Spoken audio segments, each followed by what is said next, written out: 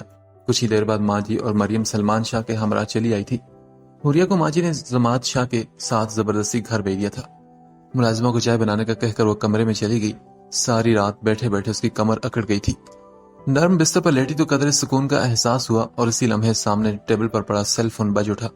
جس روز اس کا ایکسیڈنٹ ہوا تھا وہ موبائل اپنے ساتھ لے جانا بھول گیا تھا۔ حوریہ نے کچھ سوچتے ہوئے ٹاک پش کیا، hello Shah, are you all right? دوسری طرف سے چھوٹتے ہوئے پوچھا گیا، جی آپ کون؟ زمائر شاہ کے نمبر پر لڑکی کی آواز سن کر وہ ایک لمحے کو رکی تھی۔ کیا آپ زمائر کی؟ حوریہ شاہ، میں حوریہ شاہ کہتے ہیں مجھے۔ زمائر نے ذکر تو کیا ہوگا نا؟ اس کا لہجہ نہ چاہتے ہوئے بھی عجیب سا ہو گیا تو ہدا نے کہا، نہیں زمائر نے کبھی ذکر نہیں کیا آپ کا۔ خدا کے کہنے پر نہ جانے کیوں حوریہ کو اپنی بے عزتی کا احساس ہوا۔ وہ شاید توقع نہیں کر رہی تھی کہ زمائر نے اس کا ذکر نہیں کیا ہوگا۔ کیا آپ مجھے بتا سکتے ہیں کہ وہ اس وقت کون سے ہاسپٹل میں ہے؟ مسلسل خاموشی سے تنگ آ کر ہدا نے پوچھا تو حوریہ نے کہا، ایک بات پوچھوں آپ سے؟ جی پوچھئے۔ زمائر تو آپ سے شادی کرنے والا تھا نا؟ جی ہاں کرنے والا تھا، مگر آپ کو کیسے پتا؟ مجھے سب پتا ہے، وہ یہ بات میرے علاوہ کسی سے کر ہی نہیں سکتا تھا۔ ایک زخمی سی مسکراہٹ اس کے لبوں پر بکھر گئی تو ہدا نے پوچھا، لیکن آپ نے بتایا نہیں کہ آپ کا زمائر سے رشتہ کیا ہے؟ یہ تو آپ اسی سے پوچھئے گا کہ وہ صحیح طور پر بتا سکے گا۔ اینی وے ہاسپٹل کا نام اور روم نمبر میں آپ کو بتا دیتی ہوں۔ ہدا سے بات کرنے کے بعد وہ موبائل ہاتھ میں لیے کچھ دیر اسے گھورتی رہی، پھر اپنے ہینڈ بیگ میں سے اس کی اور چیزیں نکالی جو رات میں ہی اس نے زماد شاہ سے لے لی تھی۔ گاڑی کی چابیاں، والیٹ، گوگلز جو بری طرح ٹوٹ چکے تھے۔ اس نے والیٹ کھولا تو ہزار کے کرنسی کے نوٹوں کے علاوہ کریڈٹ کارڈز تھے، چند وزٹنگ کارڈز بھی تھے، زمائر کا آئی ڈی کارڈ بھی تھا۔ وہ کچھ دیر آئی ڈی کارڈ پر لگی اس کی تصویر کو دیکھتی رہی، پھر نہ جانے کیا ہوا کہ تمام چیزیں سمیٹ کر بیڈ کی دراز میں ڈال دی۔ میری نظر میں ہر وہ عورت کریکٹر لیس ہے جو اپنے شوہر یا منگیتر کے ہوتے ہوئے کسی دوسرے مرد کی طرف بڑھتی ہے۔ مجھے دوسری شادی کرنے کے لیے تمہاری اجازت کی ضرورت نہیں۔ شادی تو بہرحال مجھے ہدا ابراہیم سے کرنی ہی ہے۔ زمائر شاہ کی باتیں اس کے دماغ میں گونجنے لگی تو وہ فوراً گھبرا کر کمرے سے باہر نکل آئی۔